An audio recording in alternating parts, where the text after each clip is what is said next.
What's up? What's up? What's up? Welcome into the Orange Zone podcast, Regional Murrow Award-winning podcast, by the way, if you haven't heard the news. I'm Tommy Sladek. This is Samantha Croston. We have Brendon Hodges on the producer mic. If you're watching on YouTube, what's up from the Sky Cam?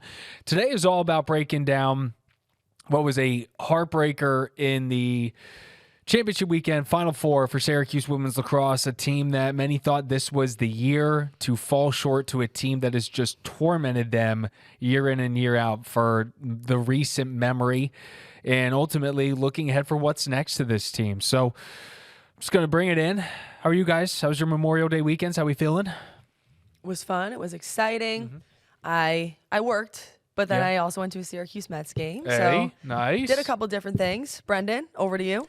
Yeah, I was here. For anybody who doesn't know yet, my family's in Missouri, so I don't really go anywhere for holidays. Did a little flag football thing this weekend, though, on Sunday. So, and then I worked Monday, which was Memorial Day proper. So, Nice. Yeah, it was a pretty warm and uneventful weekend. That's good. Yeah, I was ironically down the shore, as they say out of Philly, and colder at the beach than it was inland, hands down. Like 60s, I'm like looking at the temperature back up here, 80s plus. It was very frustrating. Cold water temperatures, I believe. Well, the meteorologist correct me on that. But ultimately, good weekend. Happy to be back. Not happy for the Syracuse fans that had to see this team lose in the semis. So final score, Boston College 8, Syracuse 7. And how would we wrap this one up? From the BC side of things, Jem Edged, 5 goals, force no answer for her a lot of the time, and then Syracuse offense just didn't have it. No goals in the fourth quarter. So defensively, I think from what I could say, I think we can give the Syracuse defense a bit of credit when you keep a team like that under 10 goals, and when you're Boston College, you keep a team like Syracuse under 10 goals. Yeah, defense won this game. Oh, sure. I mean, listen, what it came down to in this game is BC had their star. We knew who it was. Syracuse had their star. We knew who that was. BC's star outplayed Syracuse's star. And that sucks. But the truth is, they had Megan Tyrell locked up that whole game. Did she have any goals? I don't think so. 0 goals for Megan Tyrell. 0 goals. 0 goals. So pretty unlike her. But outside of that, if you can tell that Megan Tyrell is locked up, she's being face guarded, she's out of the whole game, then you have to start playing and strategizing to play 6-on-6. Right. Quite honestly, and it's okay because she's a young coach, but I think Kayla Traynor got outcoached. I think that Acacia Walker-Weinstein just knew exactly what to do the whole way through. She has more experience. She made more in-game adjustments, and she had a plan. Going into that game, she had a plan, and quite honestly, her plan worked. I don't know what I would have done differently in that fourth quarter, but I just think that Syracuse has enough weapons that you didn't necessarily need to rely on Megan Tyrell. The fact that she wasn't scoring any goals, problematic, sure, but it didn't need to be the reason why you lost the game. I think we talked all year about how many offensive threats they have. Let her stay out. If she's out and she's not doing anything, bring her out as far as possible. Let her just stay out there and play 6-on-6 and see how that works. I think they should have just almost ignored her essentially and just focused on the rest of the people who were in the rotation. It's easier said than done. But I do think that was a winnable game, and I did think this was the year. How to put my tail between my legs. Had the tweet pinned. This is the year Syracuse wins the national championship. And it wasn't. And I hate to say it, but they're starting to kind of give this Bills feeling of like a really great team that never wins the Super Bowl or rarely, it's a tough situation. This question's for you and Hodges because I'm very interested in it. Is this a Syracuse thing of not being able to close down the stretch in this big moment, or is it a Syracuse playing Boston College thing? And so I'll word that as, if this game was against Denver or Northwestern, is Syracuse moving on? Denver, yes. Northwestern, I don't think so. That is an interesting question because I have to say, when I haven't really watched a lot of Northwestern this year, but when we got to the final game, Northwestern against Boston College, I was like, damn. I couldn't believe it. I knew Izzy Skane was good. She was great. She looked different. Great. Different from the beginning of the season. And another girl who was really great is Erin Kuykendall. And she's somebody who is from this area, Spencerport, New York, in Monroe County. Okay. So she popped off as well. But, I mean, they really looked poised, controlled. I hardly remember the game from the beginning of the season, but I must say, even if they got past Boston College, I think that would have been a very unique challenge. I couldn't believe how good Izzy Skane was, and now I fully and absolutely believe she will be winning the Tewaaraton Award. There you go. Yes, you sir. think it's a lock in? I think it's a lock, dude. I don't even think it's a question. Well, Brendon, how about you? What did you walk away from that game Friday night thinking? Friday night, and Sam has turned me into not a lacrosse connoisseur, but somebody who at least kind of understands the game. And Tommy, you had mentioned last week that you wanted to see late draw control wins. Yeah. SU was winning draws. They weren't. I looked at it as like primary draw control, Olivia Adamson to herself. Secondary draw control, she loses it in the attacking third on a caused turnover. There were a couple of those all spread throughout the game. There was one early, there were a couple late, there were a lot in the middle where SU lost possessions to score. And to their defense's credit, they didn't let Boston College score, but it slowed their momentum because they came out of the game firing. Like it looked like they had found something in themselves that was like motivation, beat Boston College, revenge, and then it just kind of went away. I mean, they scored half of their goals in the game in the first 3 minutes of the game. Yeah. That's I just can't believe it looking at this box score, seeing 3-1, 3-0, and that's it. Isn't that crazy? From this team. That's it, because even in the regular season finale, there were 16 goals on that board. Granted, it got a little bit quieter late. So to go from 16 down to 7, it just feels so off. And to me, it just had that same off feeling as what we saw during that little just down stretch after the BC game and the way that they were playing in the ACC. Things just weren't clicking. It felt like the other teams just had a better game plan, and it just, there wasn't an answer for it. And I hate to say it.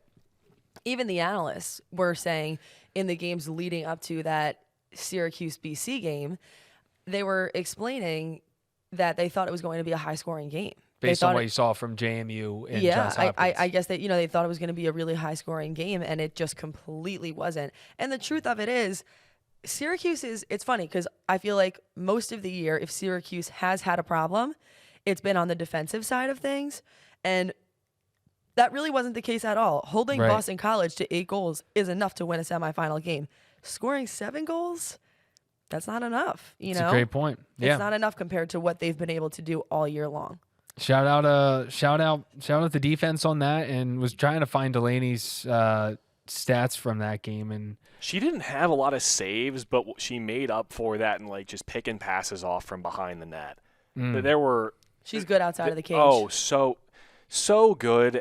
The analyst that Sam was mentioning, were talking about how like she has no saves in this game, but she's picked off 5 passes that are coming from the X position back up to the middle of the crease. Yeah, right. I have of note. Schweitzer tied her career high with 6 ground balls and caused a career best 4 turnovers. She finishes the season with 185 saves, which ranks 4th on Syracuse's single season record list. Hey-yo. Yeah, nice statement heading out. Awesome. So cool. Very cool. But from here, we're going to lose some players. Megan Tyrell was a grad senior. She's gone. Carney, I believe, is gone. Emma Tyrell can come back if she wants to. Emma Ward's definitely back. Again, are continuing to play. So you have, from on paper, plenty of weapons returning. You're losing, obviously, a few big names and people that have been just a part of the fabric of this team and this program for the last 4 to 5 years. But ultimately, what are your expectations, both of you, for next year?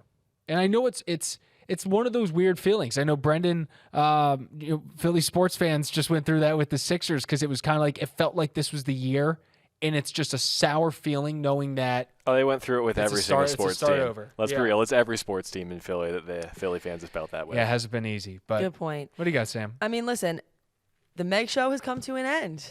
The show is over. And that is a hard pill to swallow in a way. Of course, every time that players leave, I feel like it opens up room for new players and interesting combinations that you might not have thought of. And they do have, the Meg show is over, the Emma show will step up. And they do have enough weapons returning to still, of course, be a good team. But I'm really, really curious to see what happens in these next 2 or 3 years, because I wouldn't call it a rebuilding year, but I wouldn't call it the best team they've ever had. I think that, yeah, this felt like the year where it was supposed to happen, where they were ranked the #1 team in the country for weeks at a time. I just don't know if you're going to get that same team. And it's not to say that they can't win it or that they won't be successful, but it's going to require different strategies. It's going to require better coaching. And is Delaney Schweitzer coming back, or is she gone? Good question. I think she's a grad student, right? Or is that Savannah that was the grad student? Well, they're twins, so that would put them as Because that's a probably big both one leaving. right there. I think she is, because she was at USC before this. But I only think she played for a couple years. So Junior. So she's back, which We're is golden. That's great. That's a lock to know Delaney that you have Schweitzer's only a junior? Yeah, great to say, isn't it? It's nice. Are we sure about that? Yeah. Yeah, I don't know what else to say. I mean, she was one other thing to be aware of. COVID junior. That okay, if so that helps. Because she was in school 23, 4. So would she be like a true senior then? Is kind of like what she was a junior eligibility wise. Point Yeah, is, she's yeah, coming back. yeah. But the other thing is, Unless, yeah. and hear me out, this is crazy because she's been here for She so should many be, honest. years. Yeah. Izzy Skane is coming back. Mm. It's like her 6th year or something, but she was injured 1 year and the COVID year and X, Y, and Z. That's a problem. This team is so good. And if they have all of their weapons returning, now I think, even though it's a team that hadn't won the national championship since 2012, they just became very, very relevant and a very dangerous threat and the team to beat. Big time. Big time. Ultimately, I see a coach who probably wishes she had that game back, but I also see a coach as a second-year head coach. Yep. She just had a team go #1 however many weeks in a row. And I know there's a mindset of just like, this was it. This was a year to get it done. It doesn't mean it was the last year to get it done. Not in the slightest. So I ultimately look at this as there's going to be growth there. There's going to be growth in that area. Absolutely. And of course, as you said, just because of how high the stakes were, there's no way around it. It feels disappointing to me. It feels like they should have gone further. That being said, for Kayla Trainer to be as young as she is, to have the honestly inexperience that she has, at least at the head coaching position, and to still be able to accomplish what she did, really impressed. Really think that the future is bright with the program in her hands. And I also just want to give a quick shout out to the Meg Show and to the seniors who are graduating. I mean, Shout out. super, super impressive what Megan Tyrell and Megan Carney were able to do. The legacy they left behind will not be forgotten. And I'm really excited to see what they continue to do in the future, because they'll both likely be playing for the AU Pro Lacrosse League. So exciting stuff there. Banners coming. Ayo. It's just a matter of time. We'll see those names for years to come. Shout out for Trainer too, because Yeah. I don't know if Kate Mashesky's coming back next season, if she has eligibility left, but big injury there. A couple of other big injuries that could have derailed the season in certain positions, and I think in terms of this season, you've seen SU find a little more depth at very key positions on the draw circle. You look at young defenders who had just started out this season. And you look at players that were kind of unsung heroes at times offensively, a Maddie Baxter, a Natalie Smith, Olivia Adamson on the draw and attacking-wise. There are pieces. They may not have like the pop that names like Megan Tyrell and Megan Carney had this year, but who knows, maybe next year those are the names that we're talking about on a week-by-week basis. It's always going to be new names. Always going to be new names. All right, Hodges, do you have trivia for us? We do not have trivia today. Yeah, I'm on that news grind. Anything off the top of your head that you want to? Anything off the top of my head that you want me to look up in 5 seconds? I mean, no, I was just looking to. I should have. What I should have done is given you a question about how many Central New Yorkers were on the national championship-winning team, but I didn't think to do that until now. Ready? Go ahead. 5. You know that already? Uh-huh. How do you name them?